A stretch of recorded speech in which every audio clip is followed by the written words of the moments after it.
Oi, eu sou a Marília. Tenho 34 anos. Sou do interior do Mato Grosso do Sul, daquelas cidades pequenas onde todo mundo conhece todo mundo e a vida parece sempre andar no mesmo ritmo, até que alguma coisa te arranca daquele lugar e transforma tudo o que você era. Hoje em dia, minha vida é completamente diferente do que um dia eu imaginei. E olha, quando eu digo diferente, é no sentido mais maluco possível.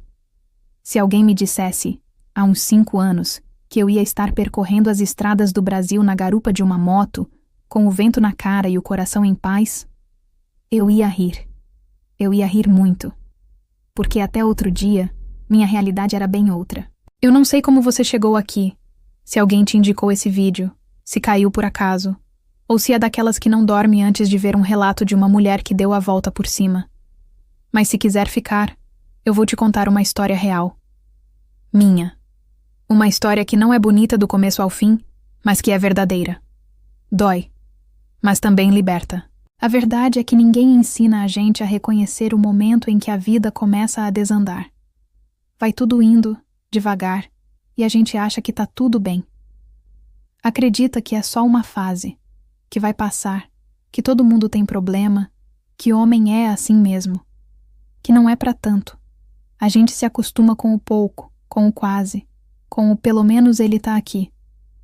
Esse foi um erro que eu cometi por muitos anos. Ficar esperando uma fase ruim passar sozinha, como se o tempo, por mágica, consertasse aquilo que a gente mesmo não tem coragem de enfrentar. Quando eu olho pra trás, eu entendo que o que aconteceu comigo pode acontecer com qualquer mulher. Qualquer uma. Independente de qual cor, idade, cidade, se tem dinheiro ou não. Porque quando o amor se mistura com ilusão, e ainda por cima com vício, a gente se perde. Eu me perdi. Eu perdi tudo.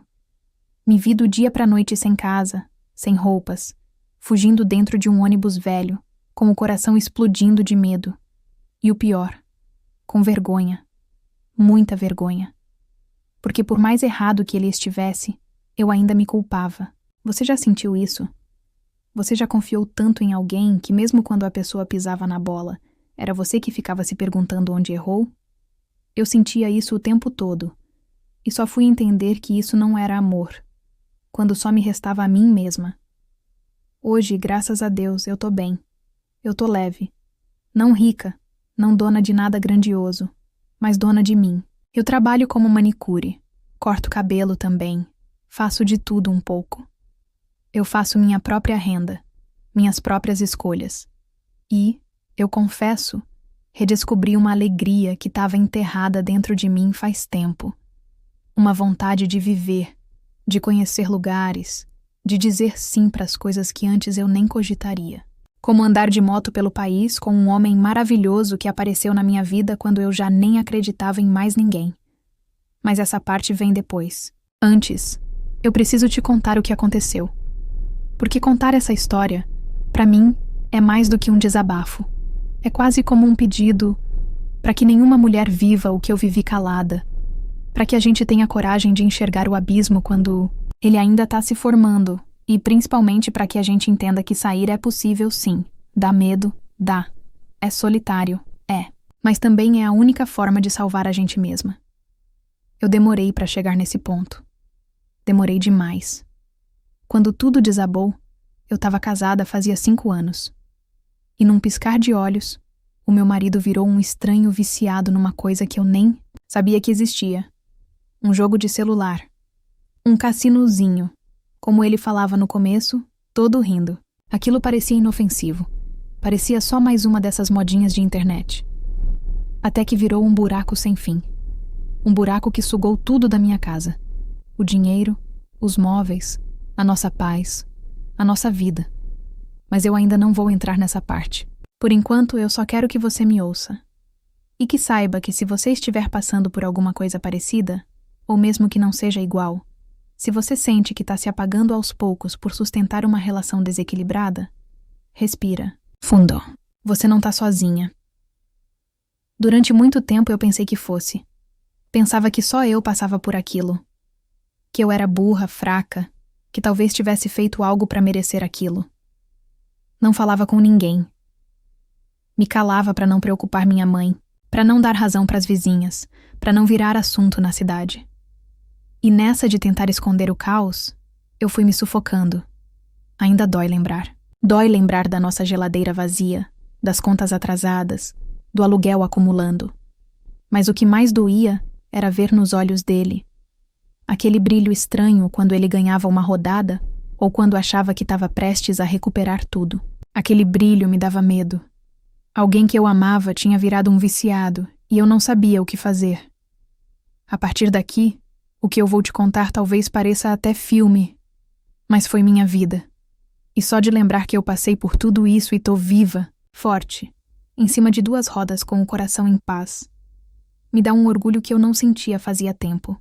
Espero que você fique comigo até o fim, porque essa história não é só sobre perdas, é sobre recomeço. E às vezes o recomeço vem do jeito mais dolorido e inesperado, mas é ele que salva a gente. E se você estiver ouvindo isso com um nó na garganta, respira. Me dá sua mão, que agora é só o começo. Quando me perguntam como era a minha vida antes de tudo acontecer, às vezes eu nem sei por onde começar. É como se fosse uma outra existência, sabe? Um outro tempo. Uma Marília diferente. Eu era casada com o Paulo fazia pouco mais de 5 anos. A gente morava numa casa alugada ali em São Felipe do Oeste, numa rua de terra batida, cheia de manga, caída no chão e com aquele silêncio de cidade pequena que só quem vive sabe como é. Paulo era pedreiro, mas pegava serviço só quando surgia. Às vezes emendava 6 meses direto de obra. Às vezes passava semanas esperando alguém chamar. Eu sempre ajudei com o que podia. Trabalhava em casa mesmo, cortando cabelo, fazendo unha. Soprava secador numa mão e mexia no arroz com a outra. Me virava. Era puxado, mas a gente dava um jeito. Ele não era ruim, sabe? Não no começo. Era até engraçado. Fazia piada de tudo. Principalmente com a minha mania de querer controlar as contas da casa. Relaxa, amor. Amanhã a sorte vira, ele falava. Só que naquela época, a sorte virar para ele significava fechar um serviço bom, ganhar um bicho na loteria, essas coisas normais que todo mundo fala, mas não se apega. Nossa casa era simples, mas era cheia de vida. Eu gostava de inventar moda, botava cortina nova comprada na feira, enfeitava com plantas que eu roubava mudinha da vizinha. Ela deixava, tá? E a gente tinha planos. A gente queria comprar um carro usado, juntar para dar entrada numa casinha, no bairro vizinho, fazer um puxadinho nos fundos para abrir um salão decente. Vivíamos de plano e de esperança. Todo sábado à noite, quando ele não estava trabalhando, a gente fazia pipoca e assistia filme velho na televisão de tubo que ainda funcionava. Com chiado, mas funcionava. Eu deitada no colo dele, ele fazendo carinho no meu cabelo. Depois, saía para tomar um sorvete na praça. Encontrava 2 ou 3 amigas minhas da escola. E era isso. Nossa diversão. Não precisava mais. A gente não tinha luxo, mas tinha uma certa paz. Uma rotina. A tranquilidade de saber o que esperar do outro.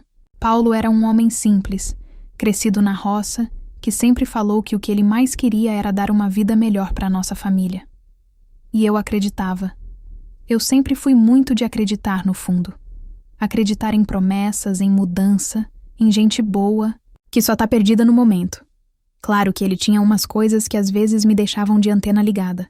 Tipo, ele sumia do nada. Passava muito tempo no celular jogando uns joguinhos de bicho colorido, umas maquininhas virtuais, mas eu achava que era bobagem, que era coisa de homem entediado, sem muito o que fazer. O tal vício de celular, que todo mundo comenta nas redes. Nada demais. Na época, se alguém me falasse, cuidado, esse joguinho aí destrói famílias, eu ia rir. Sério. Porque parece tão inofensivo. Um aplicativo grátis, uns sons de moeda, um tigrinho que pula na tela, umas luzes piscando. Nunca imaginei que aquilo ali era um buraco fundo, que começa devagar, mas que não tem fim. E o pior é que entra sem sentir, Mas naquela fase, eu ainda não sabia de nada. Eu vivia com uma certeza no peito. Se a gente seguir junto, vai dar certo. Porque eu pensava que casamento era isso mesmo, que não tinha conto de fadas, que era aguentar, conversar, ajustar, levantar todo dia e continuar. E por muito tempo, isso bastava para mim. Paulo era do tipo que dizia te amo com atos pequenos, lavando o quintal com um balde no domingo, comprando doce na venda quando eu estava menstruada, enfiando a mão no telhado para tirar ninho de periquito que fazia zoeira de madrugada. Não era um homem romântico, mas era presente. Até começar a mudar. Mas isso foi depois. Antes disso, teve muito momento bom. Até demais. Teve viagem curta para visitar minha tia numa cidade vizinha. Ele comprando presente em loja de R$ 10 só para me ver sorrir. Teve os aniversários dos nossos filhos. A gente chamando a criançada toda, alugando pula-pula, fazendo bolo de cenoura com cobertura de chocolate e refrigerante quente mesmo. E tava bom. Juro que tava. Às vezes, eu pego uma foto antiga guardada num envelope surrado e fico olhando para aqueles sorrisos, tentando lembrar o que passou pela minha cabeça naquele dia, o que eu acreditava, como eu me via, como eu via ele. E tudo parecia tão certo. Parecia que o que a gente estava construindo era firme. Só que o alicerce, aos poucos, começou a rachar. E eu, distraída com a vida, demorei para perceber. Eu contava as moedas para fazer o leite durar até o fim da semana. Ele dizia que ia resolver, que tinha uma ideia, que era só mais um tempo. E como sempre eu acreditava, hoje eu percebo que minha vida já tinha sinais de alerta. Mas naquela época não.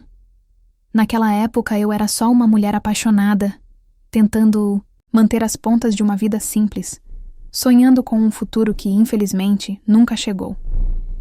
E foi ali que tudo começou a virar. Devagar, sem alarde, do jeitinho que o caos gosta de entrar, pela porta dos fundos, disfarçado de normalidade. Eu só queria estabilidade. Só queria uma casa em paz, comida no armário, uma televisão ligada no fim do dia e alguém para dividir, o cobertor. Mas quando o vício entrou na minha casa, e não foi o vício de bebida, nem de droga, que a gente já escuta toda hora. Foi um vício silencioso, de tela, de esperança fácil, de grito de vitória falsa. E ele mudou tudo. Eu nem imaginava que algo tão pequeno era capaz de destruir tanto. Mas destruiu. E ainda tinha muito por vir. Eu não sei dizer o dia exato em que tudo começou a dar errado, mas lembro da primeira vez que senti aquele aperto estranho no peito. Um desconforto que veio assim, seco, como quem bate a porta por dentro. Foi numa sexta-feira de manhã. Eu acordei animada, achando que ia fazer as compras do mês, organizar tudo bonitinho para na hora do almoço já ter arroz com feijão fresco, carne moída com batata e uma saladinha de tomate, do jeito que o Paulo gostava. Fui pegar o cartão do banco na carteira dele, que ele sempre deixava em cima da cômoda, e fui direto na venda da dona Celina, onde a gente sempre comprava. Mas na hora de passar, deu recusado. Tentei de novo. Recusado. Ela até me perguntou: será que é problema na máquina, Marília? A máquina não era, eu sabia. Mas engoli, seco, agradeci, saí andando meio tonta pela calçada. Voltei para casa na pressa. Entrei já chamando: Paulo, você usou o cartão? Você pagou alguma conta? Ele estava no quintal, sentado no tamborete de madeira com o celular na mão. Ficou meio sem jeito. Baixou os olhos. Disse que pagou o gás, que comprou algumas coisinhas para a obra. Eu ainda tentei acreditar. O problema é que não tinha obra. Ele estava sem trabalho fazia quase 2 semanas. Eu senti que tinha algo errado, mas não quis brigar. Achei que era só desorganização, que às vezes homem faz isso mesmo, que depois ele acertava. Mas depois disso as coisas começaram a ficar esquisitas. Ele não largava mais o celular. Ficava acordado até de madrugada, a tela acendendo no rosto dele no escuro. Ri sozinho. Às vezes ficava bravo do nada, xingava, batia o pé. Um dia eu perguntei o que ele tanto ficava vendo. Ele me mostrou um Joguinho, colorido, cheio de bichinho, um tal de tigrinho, umas roletas, umas moedas caindo. Achei estranho, mas ele disse que era divertido, que dava para ganhar dinheiro. Dinheiro. Foi aí que a palavra começou a ser usada de um jeito diferente dentro da nossa casa. Antes, dinheiro era esforço, trabalho, correr atrás, perna cansada, roupa suada, sábado inteiro atendendo o cliente. Agora, para ele, dinheiro era sorte, era aposta, era um giro só. Os dias foram passando e ele começou a ficar tenso, impaciente. Vendia coisas pequenas da casa sem me avisar. Um dia, sumiu uma extensão do quarto, depois um ventilador da copa, até um relógio de parede que a mãe dele tinha dado no casamento. Sempre tinha uma desculpa. Emprestei pro Zeca, levei para um concerto, quebrou, joguei fora. Eu fingia que acreditava, mas o coração já não estava calmo. Até que uma noite, eu acordei com um barulho. Era umas 2 da manhã. Levantei para beber água e vi ele na sala, sentado no chão, com o celular entre as pernas, tremendo. A cara dele parecia de susto, de raiva. Murmurava, não é possível. Isso aqui tá roubado. Só mais uma rodada. Eu parei na porta e fiquei olhando, sem ele me ver. Naquela hora, eu soube. Eu soube que aquilo não era mais um joguinho. No outro dia, fui puxar o extrato da conta. Consegui acessar um dos aplicativos do banco, porque a senha era o nome do nosso filho. Quando eu vi, meu mundo girou. Saques seguidos, valores altos, transferências para lugares com nome estrangeiro. E a conta estourada no cheque especial. E ainda por cima, 2 empréstimos pendentes. Um deles no meu nome. Eu me sentei no chão da cozinha e chorei. Chorei igual criança. Sabe quando a alma pesa mais que o corpo? Era isso. Não era nem raiva. Era decepção. Era medo do que viria. E vergonha de ter deixado chegar até ali. Confrontei ele no fim do dia. Não bati boca. Só mostrei. Os extratos, o saldo, os prints. E a pergunta saiu quase sussurrada. Por que, Paulo? Por que você fez isso com a gente? Ele chorou. Me abraçou. Jurou que ia parar. Que estava com a cabeça ruim, que era só para dar uma graninha, me ajudar, pagar as contas. Disse que achava que ia ganhar aquele prêmio grande e que tudo ia se ajeitar num clique. Nesse dia, ele apagou o aplicativo do celular. Me prometeu que nunca mais ia jogar. Eu quis acreditar, porque mulher nessas horas ainda tenta. A gente tenta salvar. Acredita que amor resolve as coisas, que um erro não define uma pessoa.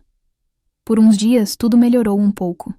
Ele ficou mais presente, até ajudou a fazer café, arrumou o portão que estava com barulho. Mas foi só ilusão. Menos de 2 semanas depois, achei um outro aplicativo escondido, outra conta. Mais apostas. Mais mentiras. E a essa altura, as compras do mês já não existiam mais. Eu fazia malabarismo com salsicha e macarrão. Nunca pensei que ia passar necessidade dentro da minha própria casa com o meu marido do lado e o salário dele indo inteiro para um tigrinho virtual. E o pior nem era isso. O pior é que ele ainda achava que estava no controle. Que uma hora ia rodar a sorte grande. Eu tô com uma estratégia agora, amor, ele dizia. Faltam só mais umas jogadas. Aí a gente recupera tudo e ainda sobra. Era como olhar para um estranho. O Paulo que eu amava já não estava mais ali. Foi o começo da ruína. E eu, no meio disso tudo, ainda tentava segurar a casa, os filhos, os bicos de manicure, as contas atrasadas e a cabeça. Porque ninguém vê de fora quando uma mulher tá desmoronando. A gente fica em pé, passa batom, sorri pra vizinha, diz que tá tudo bem, mas por dentro eu já tava quebrada. Só que o pior mesmo ainda tava por vir.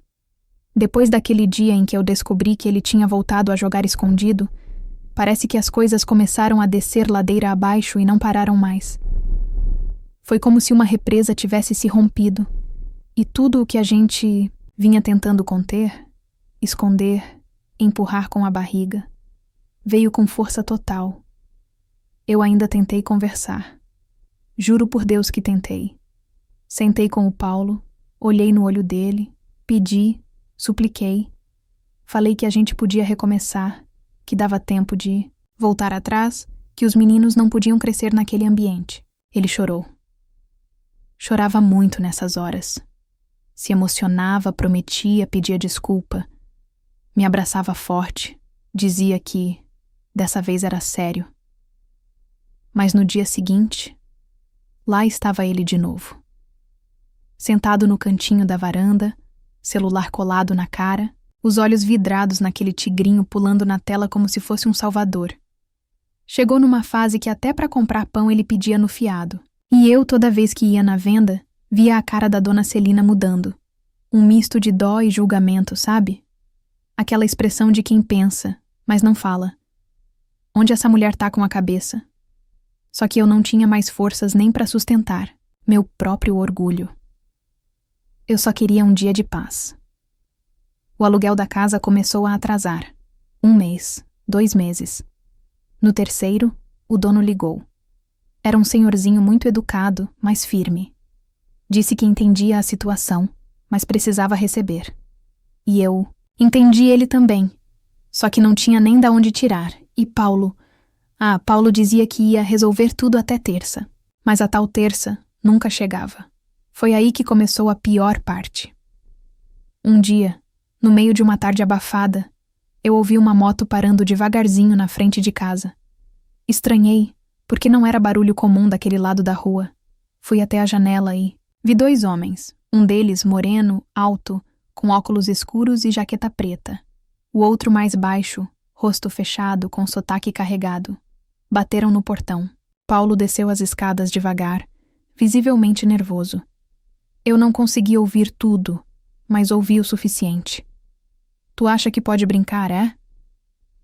Semana que vem, te juro, não tem próxima semana. Ou paga, ou nós resolve de outro jeito. Nunca senti tanto medo na vida. Eu sou do interior, minha gente. Eu nunca lidei com esse tipo de coisa. Era uma ameaça, clara. E eu nem sabia do que exatamente se tratava. Até naquela noite, quando ele me contou chorando que tinha feito empréstimo com uns bolivianos da cidade vizinha. Tudo para alimentar o jogo. Segundo ele, foi coisa de 15 mil reais. Mas com os juros, estava em quase 30 mil eu. Achei que ia desmaiar. Como que a gente que lutava para comprar mistura tinha uma dívida de 30 mil com a agiota? Naquele instante, minha cabeça entrou num estado de alerta que eu nem sabia que existia. Fui para a cozinha, sentei em cima da tampa, do freezer velho que nem funcionava mais, e fiquei em silêncio. A sensação era de pânico, mas sem poder correr. Como se alguém tivesse colocado uma coleira no meu pescoço e falasse baixinho no meu ouvido. Você só sai daqui quando acabar. Comecei a viver em medo constante. Não atendia mais o portão. Fazia a unha das vizinhas com a porta trancada, cortina meio fechada. A cada moto que passava, meu coração disparava. À noite, qualquer barulho no quintal me tirava da cama. E os meninos? Os meninos perceberam. Criança sente tudo. Eles perguntavam: Mãe, por que a gente não compra Danone mais? Mãe, por que o papai tá triste? Mãe, por que vocês estão cochichando? Eu mentia, para proteger. Mas mentir me corroía por dentro. Paulo foi se afundando mais e mais. Comecei a encontrar boletos falsos, contas falsas. Ele havia pego meu CPF e usado em sites de aposta, feito cartões virtuais, tudo escondido. Fui descobrir com cobrança no meu nome. Minha vontade era gritar, sumir, bater em alguma coisa. Mas não podia. Eu tinha que ficar parada, em silêncio, encolhida. Como a gente fica quando tá tentando manter o mundo de pé com um palito de dente. E foi nesse ritmo que chegaram os últimos dias antes do colapso. Era impossível dormir. Eu sentia dor no estômago, dormia com a roupa da rua, com sacola pronta, dentro do guarda-roupas. Porque no fundo, eu sabia. Eu sabia que uma hora eles iam voltar, e voltaram. Numa segunda-feira, pontualmente às 8 da noite. Eu estava servindo arroz com ovo para os meninos quando escutei a batida seca no portão. Não era campainha, era batida mesmo. Aquelas que fazem eco na alma. Paulo levantou sem dizer nada, foi até a porta. Nem 5 minutos depois, voltou pálido, mudo. Largou o corpo no sofá e só disse: "Tem que ir embora. Agora. A gente tem que sair daqui hoje." Eu travei. Olhei para ele como se ele tivesse falado em outra língua. "Embora para onde, Paulo? A essa hora? Sem nada?" "Não dá tempo de pegar nada. Se a gente ficar, eles fazem alguma coisa."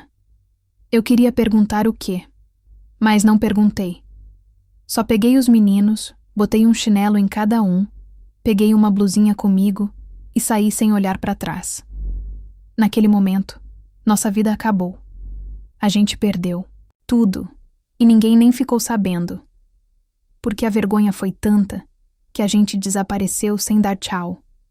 Mas mesmo nesse desespero todo, era só o começo. Aquela noite eu nunca mais vou esquecer. Nem se eu viver 100 anos. A gente saiu de casa como fugitivo, e a verdade é que a gente era mesmo.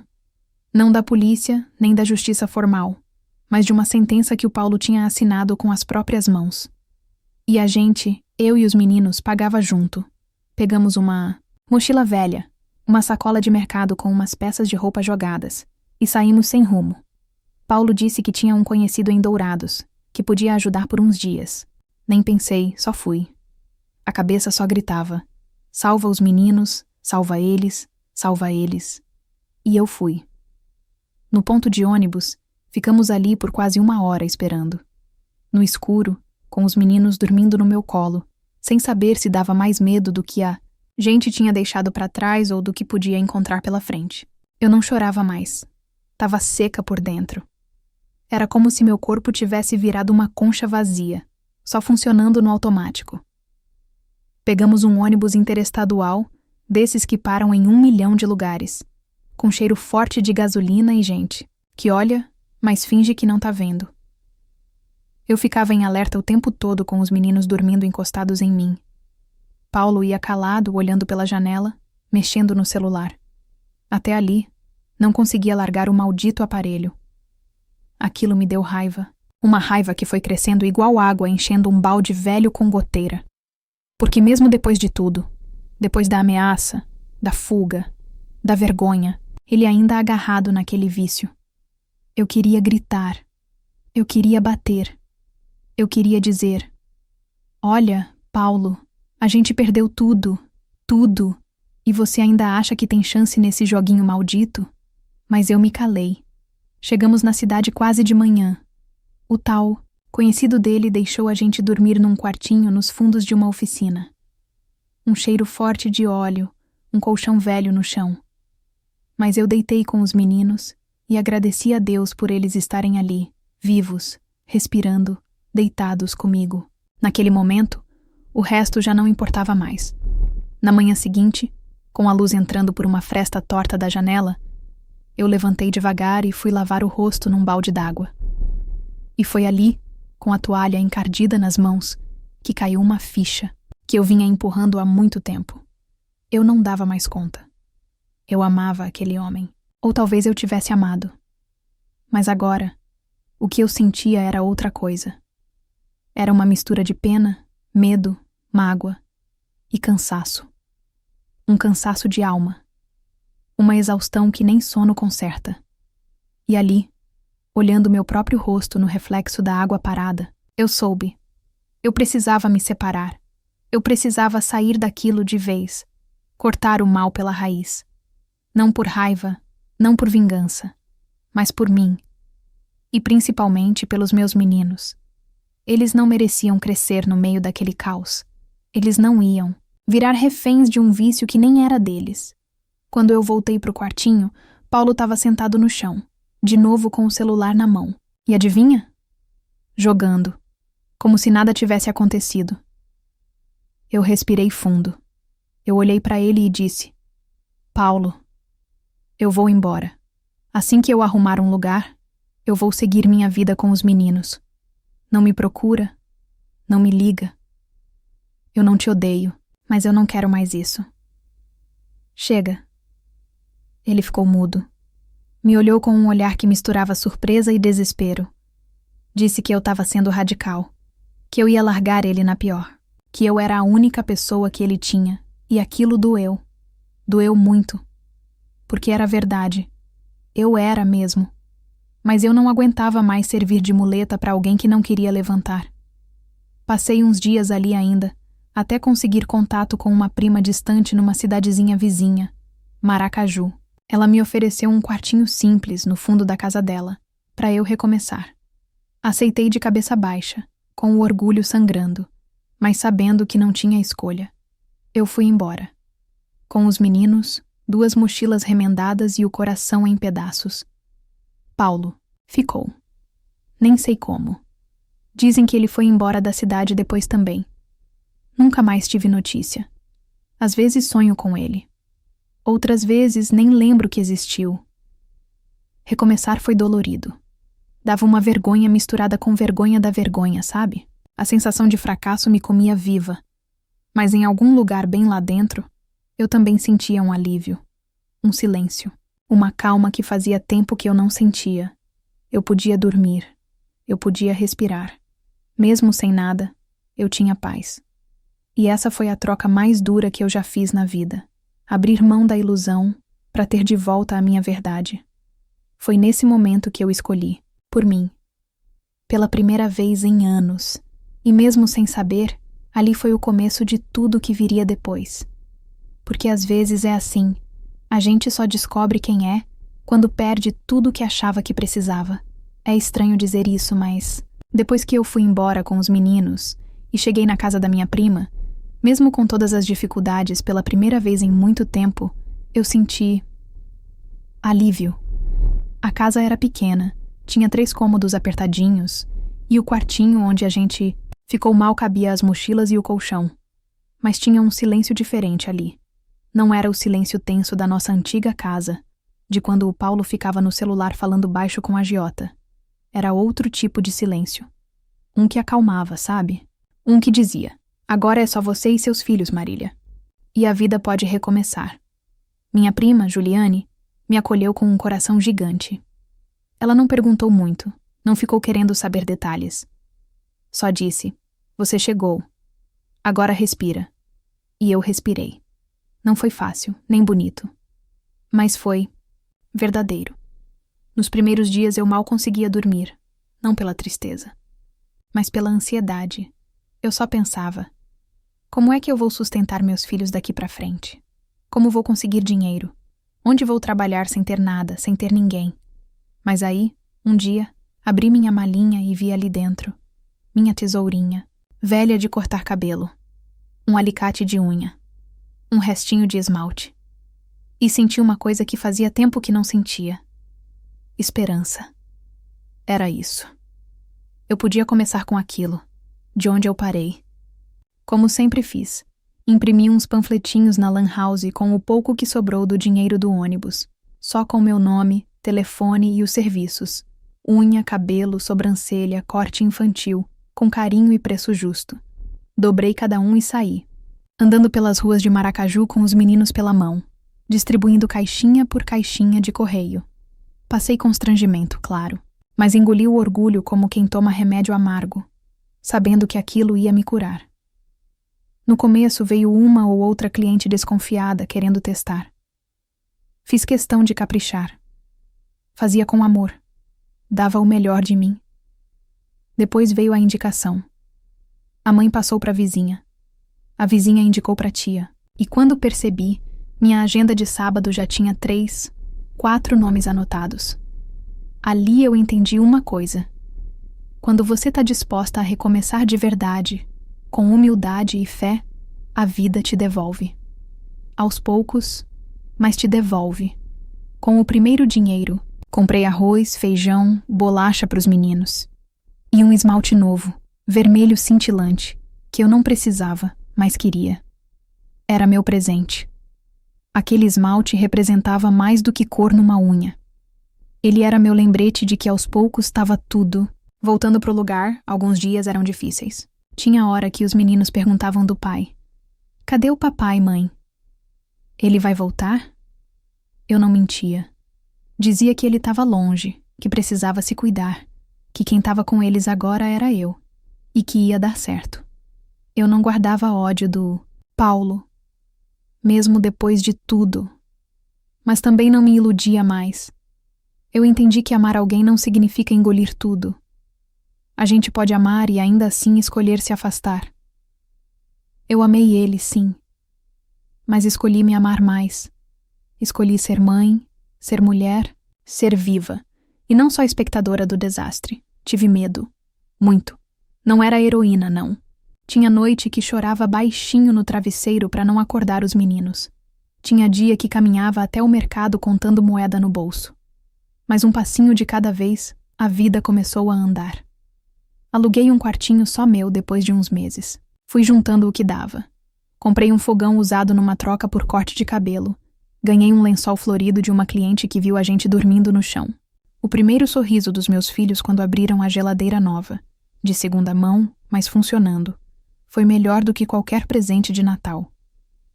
E eu fui percebendo que ali, naquela casa simples, sem luxo, tinha tudo que a gente precisava. Um teto, comida quente na mesa e paz. Um dia, saindo do mercado com sacola pesada nos braços, dei de cara com um espelho no poste de esquina, aqueles que tem em loja.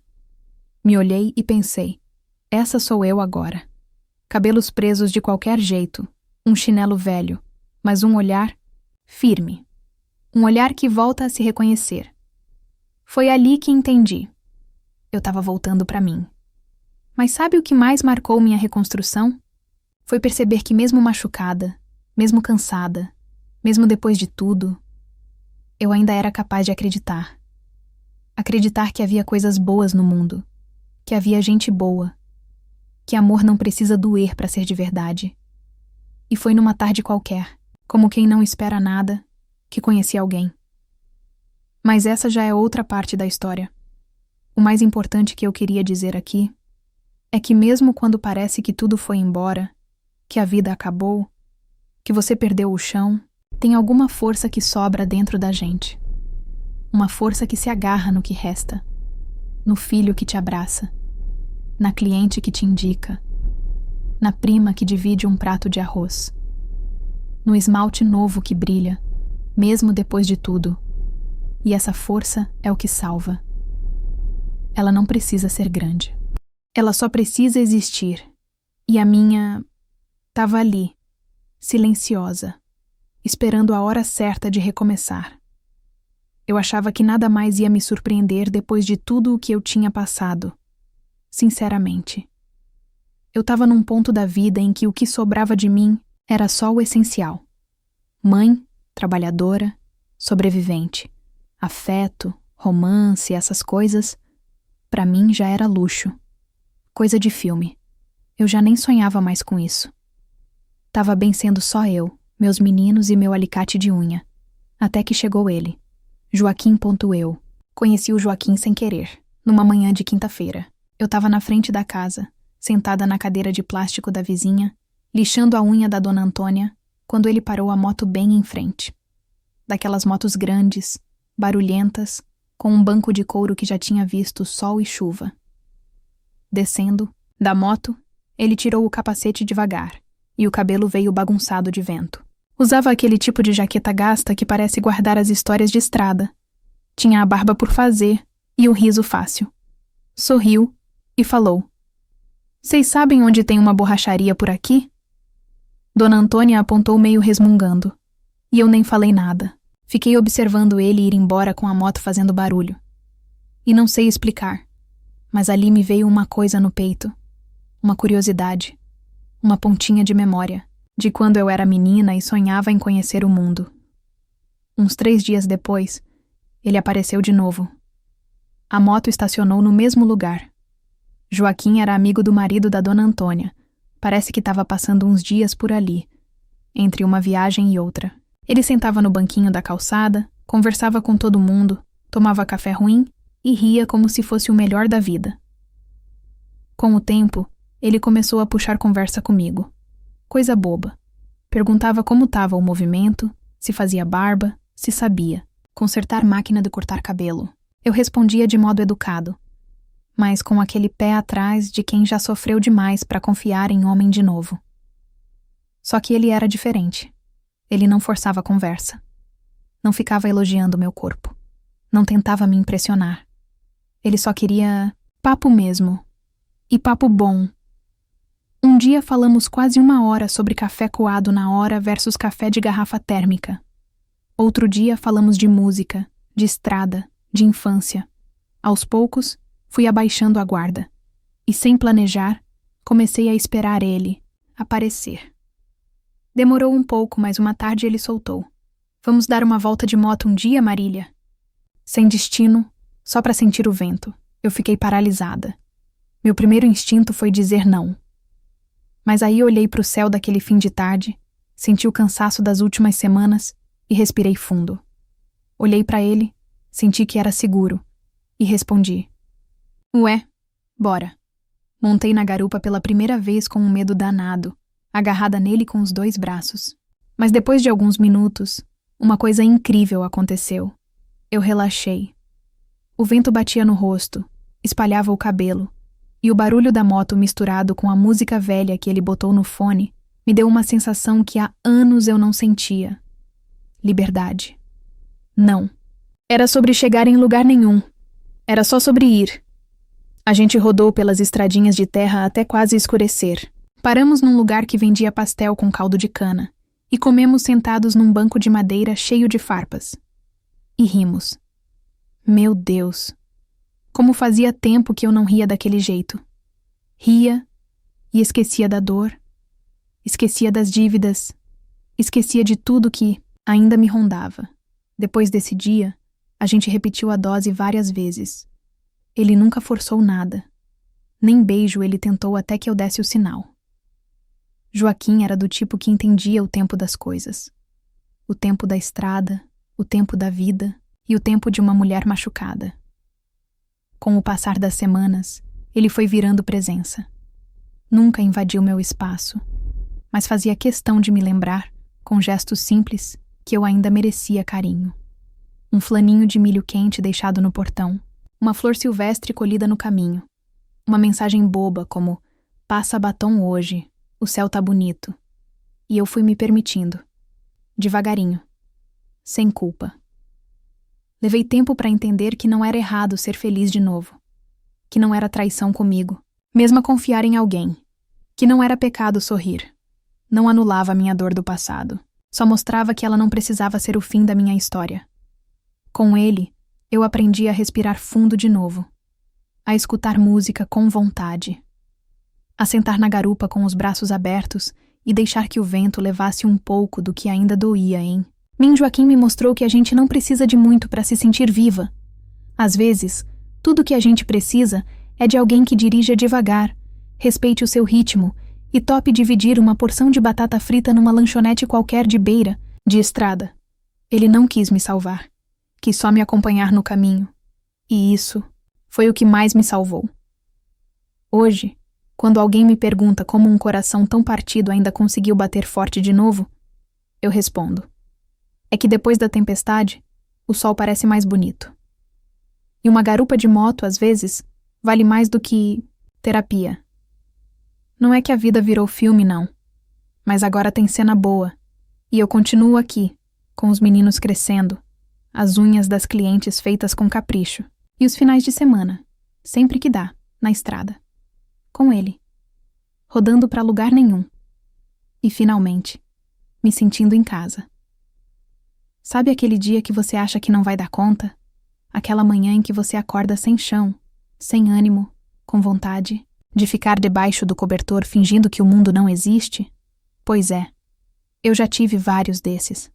E se alguém me dissesse, lá atrás, que um dia eu estaria aqui, contando tudo isso com o coração em paz, talvez eu não acreditasse. Mas cá estou eu. Sabe, hoje eu enxergo que nem tudo o que a gente perde é prejuízo. Tem coisas que saem da nossa vida para abrir espaço para outras muito melhores. Só que a gente só entende isso depois que o furacão passa.